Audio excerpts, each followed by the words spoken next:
بلاج ملک صاحب، آپ کی بچی 2 ماہ کی ہے تو ایک آنکھ سے پانی آتا ہے، دوسری آنکھ چھوٹی لگتی ہے، تو ہو سکتا ہے جو چھوٹی لگتی ہے دوسری آنکھ تو وہ اس میں ٹوسس ہو، پیدائشی طور پر بعض بچوں کے اپر لڈ ڈروپی ہوتے ہیں، ٹوسس ہوتی ہے، تو یہ ہو سکتا ہے۔ اور دوسری آنکھ جس میں پانی آتا ہے تو اس آنکھ کو سیک ایریا میں مساج کریں، اور اینٹی بائیوٹک اگر وہ گند آتا ہے تو اینٹی بائیوٹکس کا یوز کریں، کسی ڈاکٹر کو دکھا کر معلوم کر کے،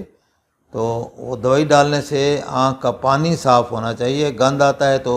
دوائی سے صاف ہونا چاہیے۔ باقی سیک ایریا میں مساج کرتے رہیں، مساج کے ساتھ امید ہے کہ جیسے جیسے بچی بڑی ہوگی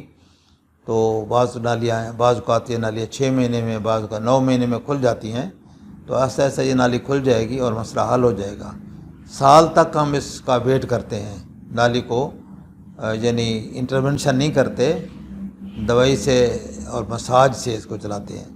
اگر سال میں بھی نہیں کھلے گی یہ نالی تو پھر اس کو ہم آپریشن کر کے سلائی پاس کرتے ہیں اور اس کو کھولنے کی کوشش کرتے ہیں، اور اکثر نالیاں یہ کھل جاتی ہیں اور پانی بحال ہو جاتا ہے۔